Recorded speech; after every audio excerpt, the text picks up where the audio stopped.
Sweden and Scandinavia. So that's why I'm invited into Republica today. Other than just doing Pirate Bay and Piratbyrån, I also do some entrepreneurial stuff that is based around the idea of free content, not necessarily free as no payment, but in free as in free to use and no obligations towards the people who created it and so on. So that's me, that's my background. And this is how I started with everything. When I was really young, I always copied stuff, even without knowing it was copyrighted material, or I didn't even care if I knew. Honestly, I don't think I knew, but I didn't care.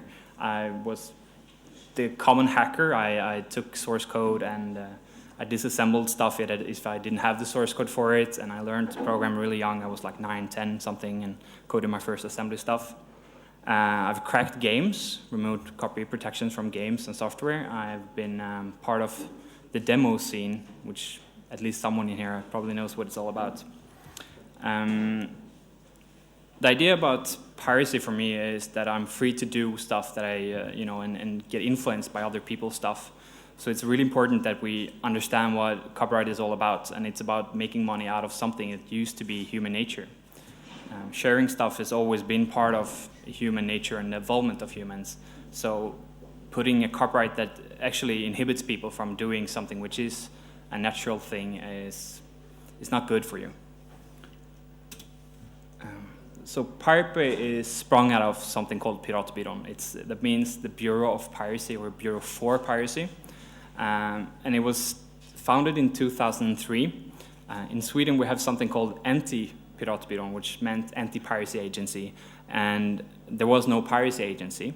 So we had the idea of, instead of just letting these people sit around and just tell the story to the news media of how dangerous it was with file sharing, someone should try to at least have a debate about it and have a discussion before just deciding this is really bad. So as a joke, we took their name and removed the anti because we were pro-piracy. And we just had a lot of people that were really interested in it. Everybody has different backgrounds. Some people are artists that do everything from video art till poetry. We have some people who have the same background as me as hackers, and we have people who are working with radio and journalists and so on. We're about 50 people in the beginning, maybe 10 active, another one just supporting the whole idea. Every work within Piratbyrån is based on an ideal basis. Nobody earns any money. It's totally non-profit. We have no idea on how to organize. We're probably the most disorganized people you can ever find, which is really fun. We also held some projects in the beginning of Piratbyrån to get some attention for the whole idea of the pro-piracy movement. So we had demonstrations on 1st of May that we told that we wouldn't go happy without 100 megabit connections at home, was our first motto. I have a 100 megabit connection at home right now, so we probably succeeded, and we take full credit for it. We held something called the Polar Pirate Prize, which was our own award show, instead of the Oscars, instead of the Grammy, where we gave away prizes to people who did the best music, the best pirates software, and we gave away a prize to the worst people, which was IFPI that year, I think. And one of these separate projects that we started was also the Pirate Bay, which I will talk more about. Pirate Bay really was only about Sweden in the beginning, and Piratbyrån was only Swedish. But a lot of people in Scandinavia at least started to ask us questions about why this is good, and they were really interested in the whole cause. So we started something called the pro-piracy movement. And since everybody else has a lobby group, we decided we should have our own lobby group as well, because it sounds cool. So we started the pro-piracy lobby, and today we're working together with Denmark and Norway and Finland and Italy and a lot of other countries that have their own organizations. It's not political movements like parties. A lot of people think we started the Pirate Party, which is totally not anything we would ever do. It's first of all, it's too much organization. Nobody wants to work in a bureaucracy, and nobody really wants to work anyhow. But we're not into the whole idea of putting, time, our own time into working the traditional way. We want to do something which is non-traditional. We want to do something which is really fun, and we don't want to have any pressure on working for other people than ourselves. So that's why we're not one of the pirate party people, and we don't want to work within that kind of environment. So this is the Pirate Bay, the German version. And I don't know if I should actually go into the details of BitTorrent, but for the sake of argument, I'm going to do it anyhow, really small and fast. BitTorrent is the technology we use, which is made by a guy called Bram Cohen, an American programmer. And he made it in order to actually make files spread fast and cheap, because he wanted to share files with his friends. And so he made this system that's basically based around the idea that a lot of people have or want the same content. So instead of just downloading from one single entity, you will download from a lot of people that have small pieces of the file you want in the end. And that will make, like, instead of downloading from one person, you will download from maybe 1,000 people at a time. So that makes it more efficient both for the economy, and it makes it more efficient for the users who wants to download. And it's fast, and it's cheap, and it's very safe compared to other technologies for file sharing when it comes to illegal file sharing, because it's so hard to say who downloaded what from whom and how much you have to download before it's an illegal download. Pirate Bay is different to the other torrent sites because we have our own tracking system. We have the backbone which enables people to actually find other peers. Most other torrent sites just have the torrent file itself that you can download. Pirate Bay has both the search engine and torrent hosting, and we also have the tracking system which makes people able to download. One of the ideas behind Pirate Bay was, as I talked about before, a forum for Swedish file sharers. And we wanted to have a site which was in Swedish to make people able to download Swedish content firstly and share Swedish content. But it kind of got out of hand, so we had all of a sudden like more people that were from Spain and everything else.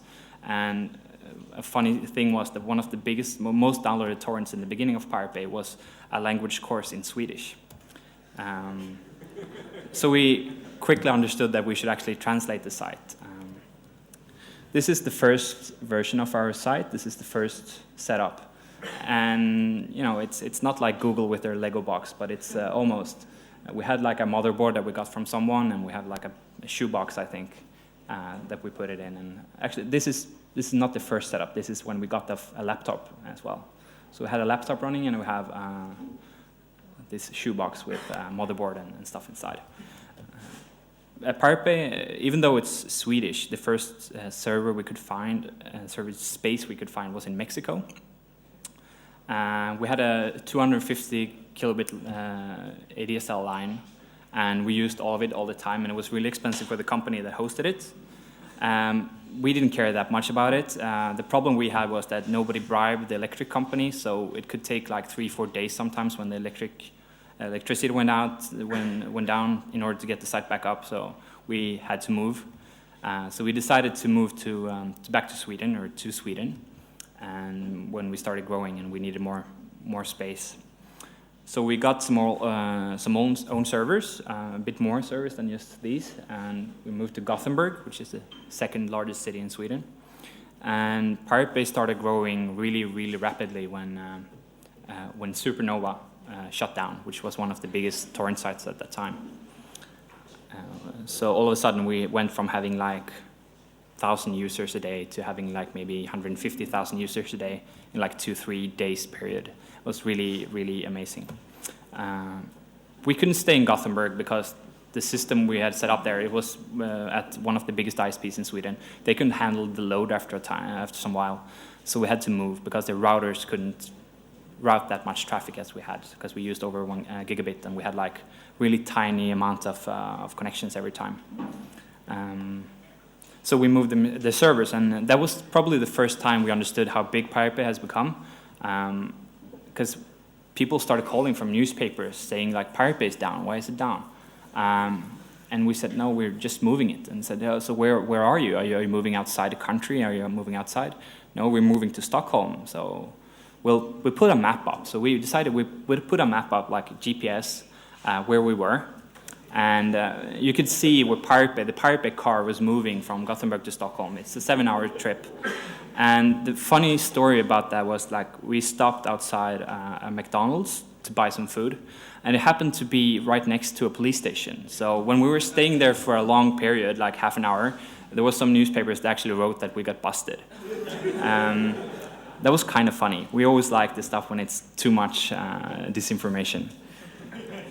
So in Stockholm, right before the raid, this is how it looked like. We got a lot of servers, and we set up a nice system.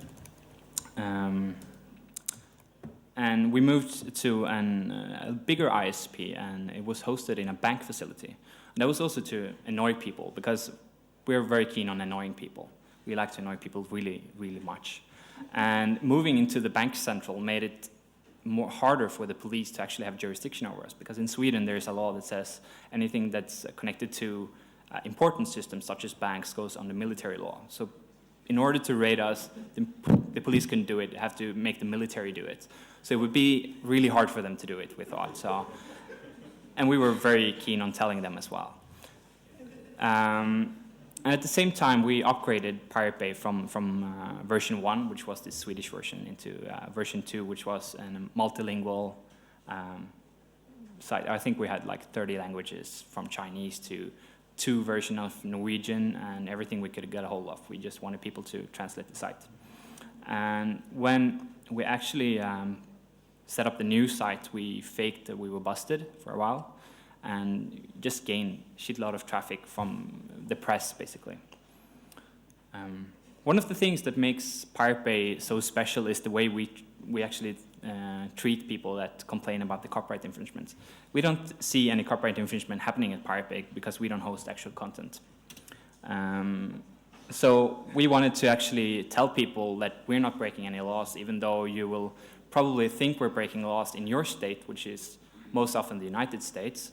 We wanted to tell people that we were in Sweden, and we sent like pictures like this of polar bears, because, you know, United States of America, they think polar bear walks around in Stockholm. So we told them, you know, we're in Sweden, we have polar bears walking around in the city, you think we care about your legal threats. We rather, you know, we have more important things going on. And the funniest thing was that, you know, all of these people, they were so mad at us for replying in a way that they didn't expect. They were so used to people just shutting down their site as soon as they got a cease and desist letter. But we just thrived on it. We loved getting them. We don't do anymore because people stopped sending them to us, which is really boring. Some people do send them, but they really send them in a way that we understand that they just want us to reply to them and publish them so they can have some, you know, get some free advertising. One of the funniest legal threats, because most people like the legal threats, is probably this one. And this is a real legal threat from a UK company called Web Sheriff, and they sent this one. And this is one of the serious anti-piracy agencies of the UK. And this is a picture of Frederick from the Pirate Bay. And they have some sense of humor, but it shows that, you know, they have to do something in order to actually get in contact with us. Because of all of the threats we received and the way we responded to them, by instance, we told them to shove stuffs up their asses, and we recommended different models for it. Basically, we got a big enemy, which was Hollywood, and we got the enemy of IFP and the record labels. They don't really know why they're fighting us, other than that we're talking back to them. They have no idea about the copyright, why it's good to actually don't care about copyright. They never want to listen to any stuff like research and so on. So they just keep on doing like they used to do. So what they actually did when it didn't work out with sending legal threats was that they sent people like this after us. So for a couple of weeks, like 3 years back, we had private investigator following us. And this shows like the idea they have, the mentality they have about the so-called crimes that goes on. Who would send a private investigator after someone who works solely on the internet, like following them around? And the funny part is that Gottfried, he works only from his office and he never goes outside. He's a really shy person. So someone has been sitting like 4 weeks in a car outside his work and seen him maybe once or twice. And Frederick, he goes around just drinking a lot, so he goes all over, sleeps at different girls every night. It must be also very intense to follow around. One of the most interesting things about the private investigators is that MPAA, that Motion Picture Association of America, they actually wanted to get a prize for breaking into our server system and getting the service from us. So in the investigation the police has made about the Pirate Bay, we have paperwork showing that the MPAA was thinking about breaking into, the facility, the bank protected by the military, to get our servers, which is really, really funny. Gandhi said something really interesting. He said, first they ignore you, then they laugh at you, then they fight you, and then you win. And we are kind of at the fighting stage right now, and we're pretty sure we're gonna win. But what happened that made Pirate Bay, I think, really, really famous is probably the raid. This happened. All of the servers we had, basically, the police they just ignored that the military had jurisdiction over the area. So they decided, let's go in and just take all of the servers and look at if this is legal or not. And they didn't really have to, because all the pictures of the Pirate Bay servers and so on were up on the website, and we were talking on TV and on radio all the time, and we were really public people, but they still wanted to investigate the whole idea about this new crime and blah, blah, blah. Really boring stuff. So what they did is that Gottfried and Frederick had their own ISP, and it was hosted in a different location than Pirate Bay, but the police decided to do a big raid, and they had 50 police officers, or 52 I think, that actually went to Gottfried's place and Frederick's place and arrested them. They arrested our lawyer because they thought he was like the third person involved, and then they went to, I think, 5, 6 different locations to get all of the servers they could find. Most of them were, of course, not Pirate Bay. It was customers of one of the of the ISP that Frederick and Gottfried were running.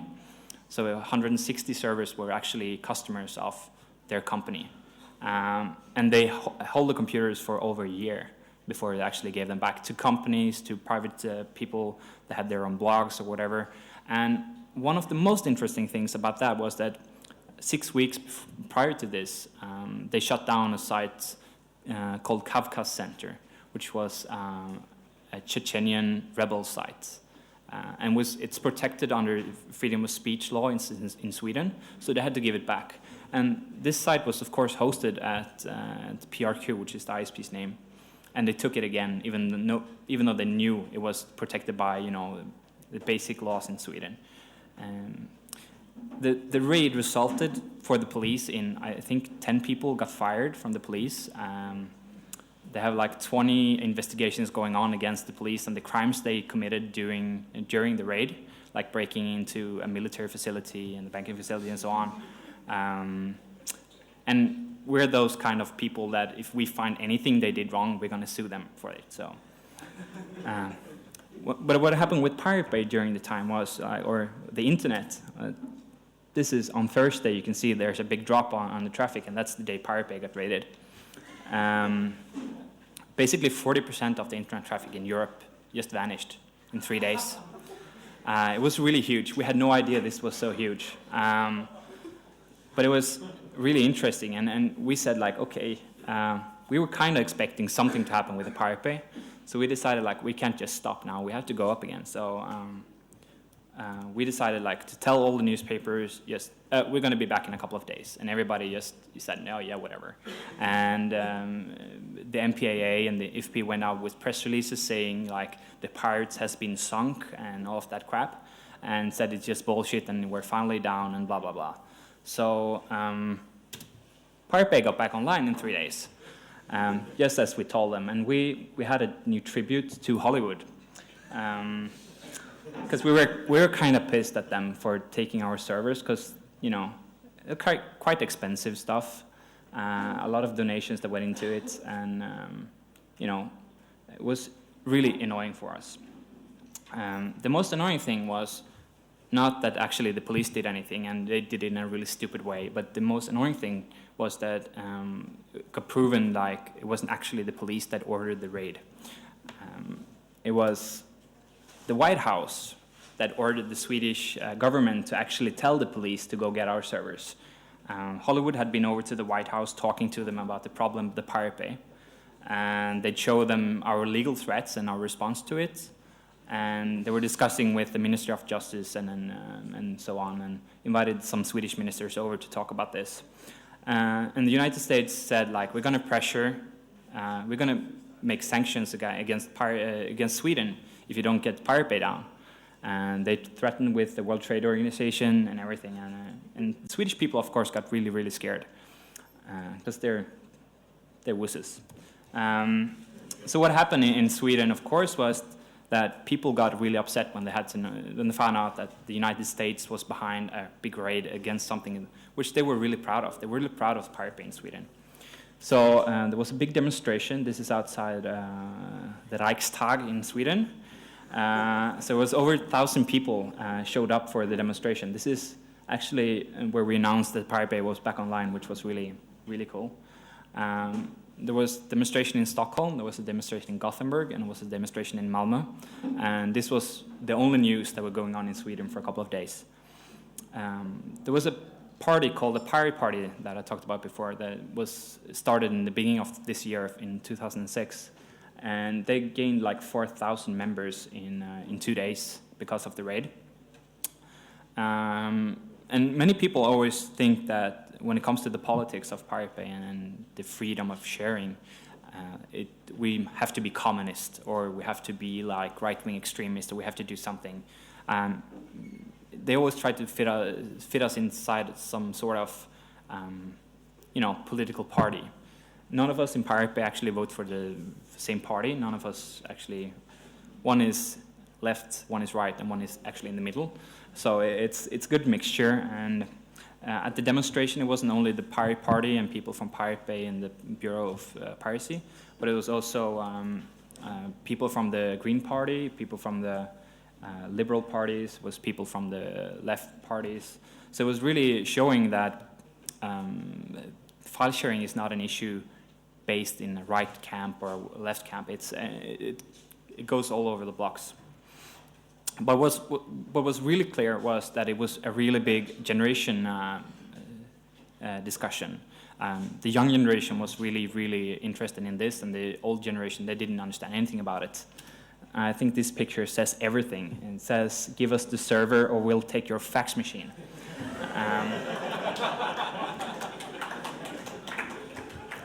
And it just shows that, young people are more interested in servers than faxes, which is an old technology. And I really like that picture.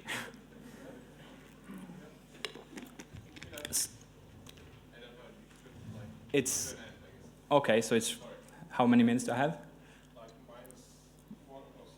Okay, so I'll speed it up a bit. Okay.